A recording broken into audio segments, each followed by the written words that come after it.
Aqui ao meu lado, o Ricardo Mota. Ele é biólogo e ele também vai estar, inclusive, fazendo parte dessa reportagem e com muita alegria que a gente pôde interromper um pouquinho o nosso trabalho também para poder falar um pouco com o nosso telespectador ao vivo, né? E falar um pouco dessa situação da própria questão ambiental, que também é um dos fatores que afeta a região, mas de uma forma diferente, né, Ricardo?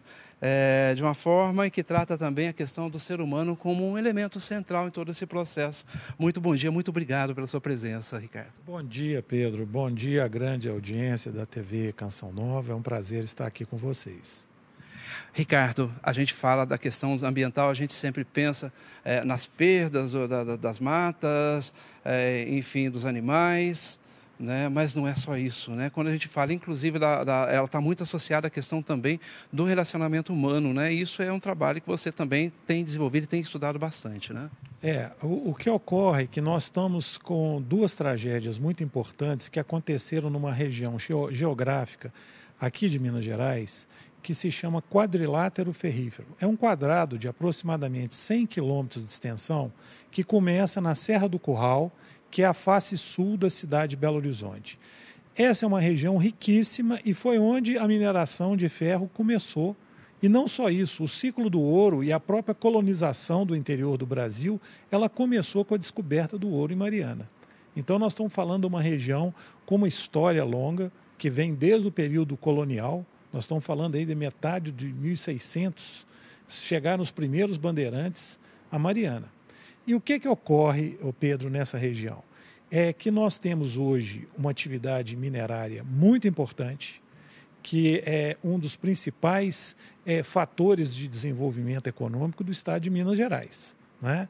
E a implantação da maioria dessas minerações, ela vem de uma data, provavelmente aí nos anos de 1940, 1950, quando começou a industrialização aqui em Minas Gerais. A própria instituição da Companhia Vale do Rio Doce, uma estatal, né, implantada por Getúlio Vargas, né? A história da companhia, da antiga, hoje é a Vale, né? Sim. Mas ela começou com uma Companhia Vale do Rio Doce, que foi um motor de desenvolvimento de toda a região leste de Minas Gerais e do próprio estado do Espírito Santo. Era o novo ouro de Minas. Era um novo ouro e foi uma companhia muito bem estruturada em cima de uma ligação férrea, que é a Estrada de Ferro Vitória-Minas, né? E o que acontece com o desenvolvimento dessa mineração? Ela foi muito vitoriosa nesse estágio inicial da industrialização, da montagem do modelo exportador, que foi ainda dos cartões postais da época dos militares. Acontece o seguinte, o mundo muda, a sociedade muda e hoje em dia a mineração no quadrilátero ferrífero, hoje ela convive de uma forma muito mais íntima com o ser humano. Apesar de ter cidades históricas como Mariana, Ouro Preto, Itabirito, Santa Bárbara, né? Essas cidades cresceram exatamente em função da mineração. E o que acontece hoje? As principais minas, nós estamos falando de centenas de pequenas minas, de grandes minas, ao longo do quadrilátero ferrífero. Essas minas hoje estão praticamente inseridas na malha urbana. Então, existe uma convivência muito próxima entre o ser humano e esses elementos da mineração. As barragens, a poeira, né, o tráfego intenso de carretas nas principais rodovias. E na minha visão, eu acho que o setor minerário ele não compreendeu que a realidade mudou completamente. Então, coisas que poderiam ser aceitas há 40 anos atrás, hoje, elas se tornam inaceitáveis. Então, impactos ambientais que há 40 anos atrás eram considerados marginais, hoje eles são absolutamente essenciais e causam um tremendo impacto na vida das pessoas. Não é só na biodiversidade, na perda de florestas, de animais. Você vê a enorme perda de peixes, né, ao longo do Rio Doce, do Rio Paraopeba.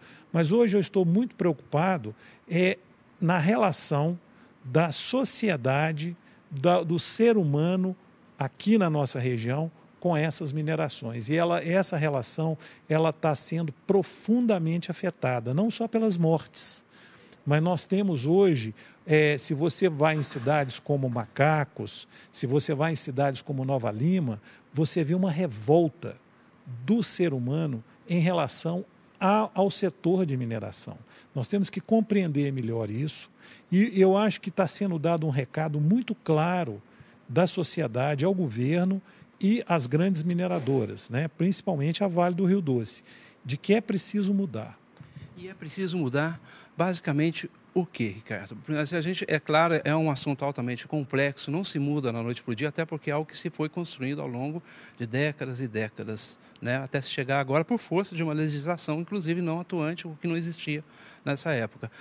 Mas a gente precisaria tomar novos rumos. A questão, por exemplo, das próprias barragens que estão aí hoje, né? Isso você acha que seria um primeiro caminho, um começo? Pedro, não há dúvida que a questão das barragens, todo o sistema de controle, de construção e de gestão dessas barragens, obviamente tem que ser aperfeiçoado. Mas não é só isso.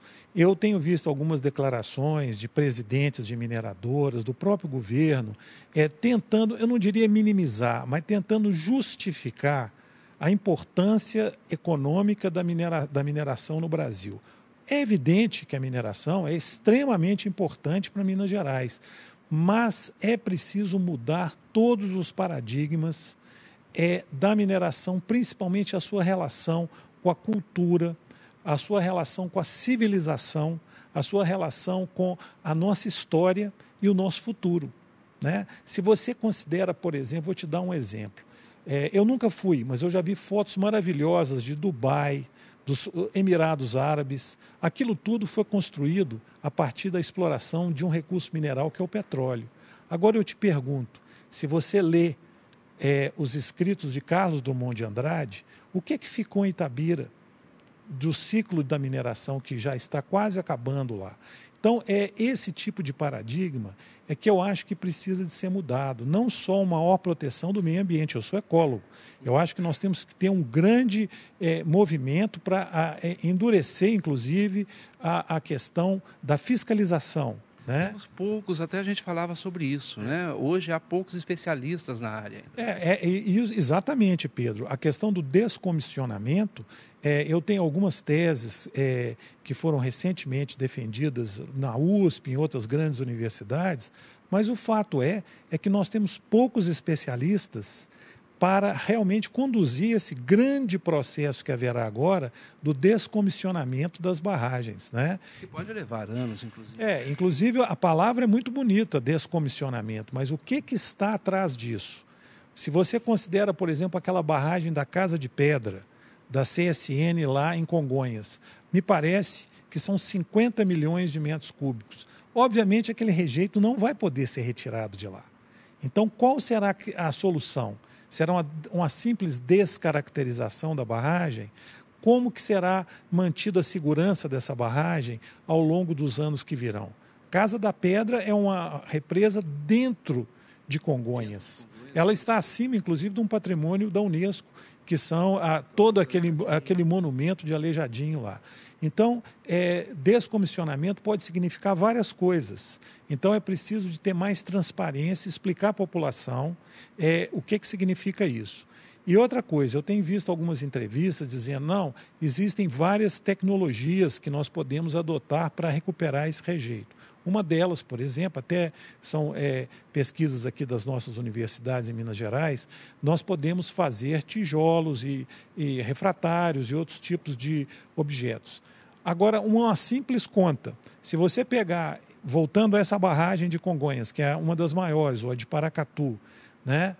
A quantidade de tijolo que sairia de lá daria para suprir o mercado mundial durante vários anos.